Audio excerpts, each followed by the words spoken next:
Hello there guys, what is going on? SonOfChelsea back here again for my rational perspective on Dinamo Zagreb 1, Chelsea 0. Chelsea lose their opening group game away from home in Croatia. It's the third defeat of the season out of 7 games so far. Again, it's another knockback after what should have been a really great platform at the weekend to win against West Ham. For the second midweek running, we've lost. And we've lost in very concerning fashion. This performance brings up so many more questions, and that is the big problem at the moment, that we walk away from every game with new questions. We walk away with every game, even the ones we win, with more uncertainty. And I can't be dishonest with you guys. When I set up this channel, I think you guys appreciate that I am honest in my opinions, and I'd be dishonest if I don't say what I'm thinking currently, because I'm a little bit concerned people are going to be annoyed with me. But I don't think it's unreasonable to have questions about Thomas Tuchel at the moment in terms of the way he's implementing his ideas. The ideas seemingly watching Chelsea are not coming across. Some of the personnel decisions he is making, either starting, not starting players, bringing players off the bench who I don't think should be coming off the bench. Consistent problems he's had since he's come in terms of the attack. Our lack of creativity, our lack of energy, a majority of players underperforming. These are all signs, and this happened under his predecessors as well, where I think it's not, because I've seen a lot of defence of Thomas Tuchel over the past week, and I completely understand it because of what he's done at Chelsea so far in the Champions League win, one of the best nights of my life. But he is a top coach, and I don't think it's unfair. I don't think that it's hyperbolic to criticise him after a defeat to Dinamo Zagreb. I really don't.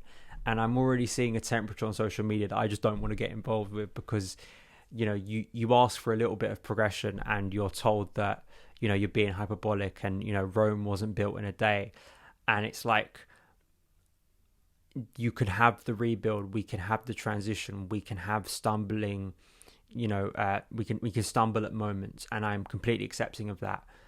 But currently I'm not seeing an idea. I'm not seeing anything that tells me this is moving in a positive direction. I'm not seeing something that I go, okay, we're not fully there yet, but I can see what Tuchel's trying to do with the attack, or just the general sort of shape and feel of the team.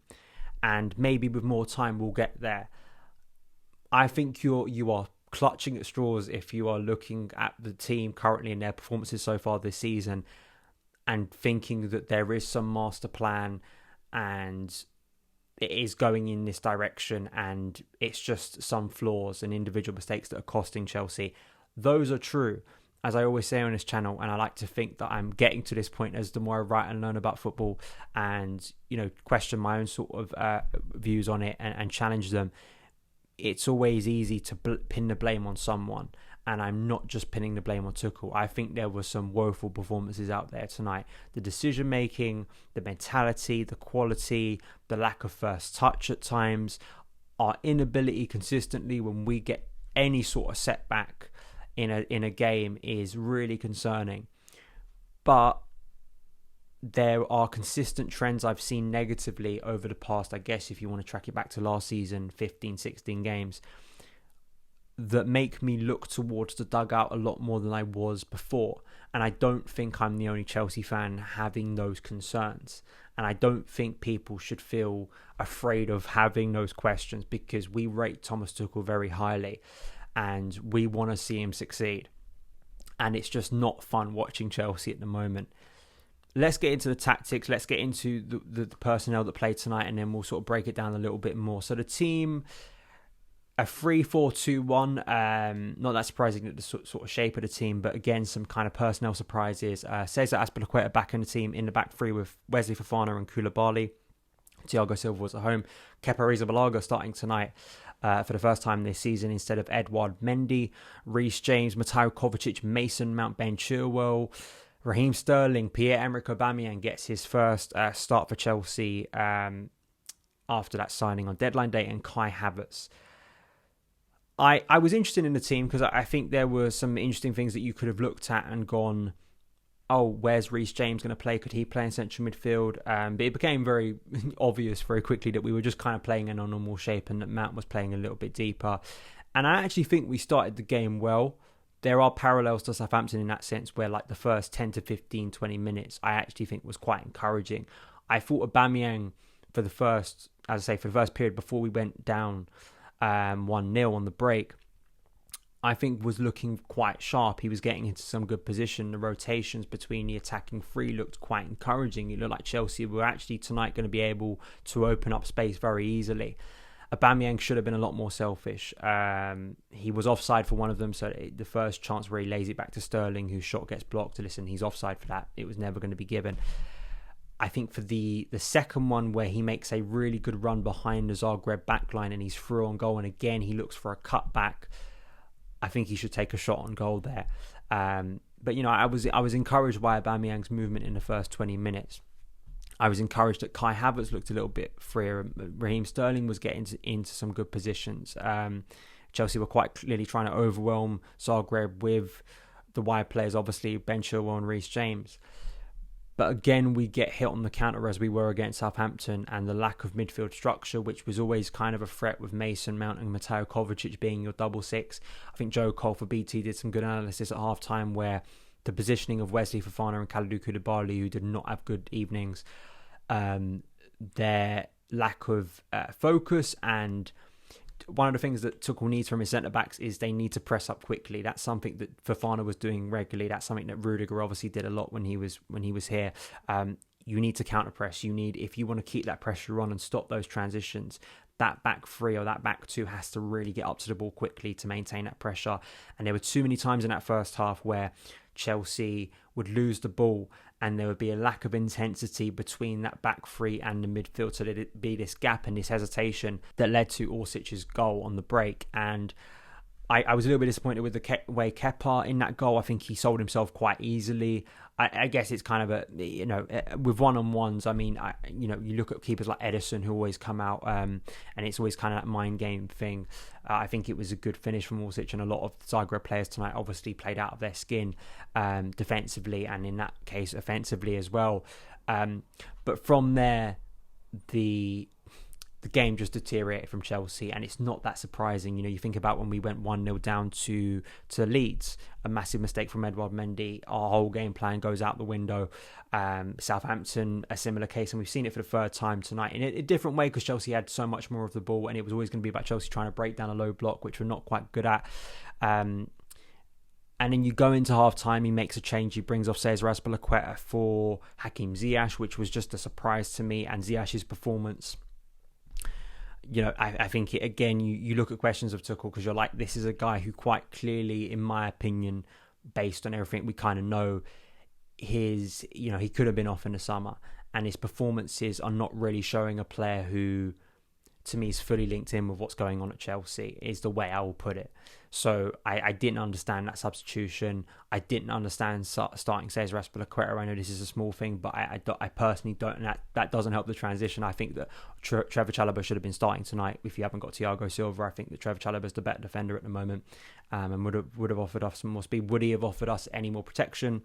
That's of course an impossible thing to know right now, but that's a personnel decision. Again, I just personally disagree with. And again, the second half, although we're going to a back four, we have more territory, they sit deeper. There are times when a ball's flashed across the box. There are times where absolutely you can blame certain players' touches. And there are moments when, say, Mason Mount had a really good through ball, a little nice touch from Raheem Sterling that puts him in where it's like he's got to have the right first touch and move and sprint towards the box, and he doesn't. So there are a lot of moments where absolutely it's on the players. Like they are not, their technique fails them at that point. But you could feel the game drifting from Chelsea. And despite a very late flurry where Mount has a shot that's well saved, where Reece hits the post, really there was little in that second half, apart from one Ben Chilwell run again where he makes that sort of out to in run where he is fractionally offside, that could have set up Aubameyang's equaliser. That was the one moment of sort of invention all night really from Chelsea, and it was, as I say, on Saturday he was perfect, wasn't he? Ben Chilwell when he made that run. Tonight it wasn't. It was offside. It didn't go for Chelsea. Breuer came on, Jorginho came on, Cucurella came on, and Pulisic came on. I mean, barely any of them made that much of an impact. I thought that Breuer made the most impact again. I mean, you do ask questions with Aubameyang's fitness not really being there. When is Breuer going to get the start? I'm not entirely sure when he is, to be honest, because I could see Tuchel just sticking with Aubameyang for Saturday. So it's harsh on Breuer because I think he deserved the start, and maybe Aubameyang with those fitness levels could have been a better option off the bench. But I gave praise to Aubameyang for his sort of opening part of the game, and obviously he's had a very crazy week personally. So I think for him to start this game emotionally, obviously you got to give great respect to his mental strength, given the personal stuff that was happening with him at Spain, making him to Chelsea, making the move to a new club. But apart from that, on a general theme, as I said at the start of this review, it's really concerning, and I don't think that you are being ridiculous if, like me, you have questions, you have fear of where this is going. Because there's very little, again, from this game. Not only, it's a bad defeat for Chelsea against a team they should be beating, against I think the lowest ranked team in this group, or at least a team that you would have looked on paper and gone, Chelsea should be getting 6 points from 2 games. It's not an arrogant thing. Chelsea last year, failed to beat Zenit away from home. But it puts us on the back foot, and it continues this kind of feeling of Chelsea at the start of this season. There are more problems than solutions, and I'm not quite sure where we go from here, and I'm not quite sure that Tuchel, based on what I'm seeing at the moment, are there simple solutions to this problem at the moment. There is a variety of problems at Chelsea, and I said this at Southampton, you're not quite sure which one to go to, and every time we get performances like this, even at the weekend I said Chelsea were very lucky. The wins we've had, apart from Tottenham, I don't think we've had a convincing performance in there. I've been praising character, I've been praising the way Chelsea have come back in games or sort of held on with 10 men. There's been very little this season, apart from the Spurs game, where I was saying this to my dad kind of as we were watching a game. That game for me, big games with Tuchel, I'm not concerned about. I back him. I back when we play Liverpool. I know a lot of people right now be saying, Liverpool are going to absolutely batter us, and maybe they will. But most of the time in big games, that's where Tuchel is at his best tactically. He's able to orchestrate a game plan against the best teams that gets Chelsea in kind of the best headspace, and we play our best football seemingly, or we're at least very sharp on those occasions, and maybe we lose out by the odd goal.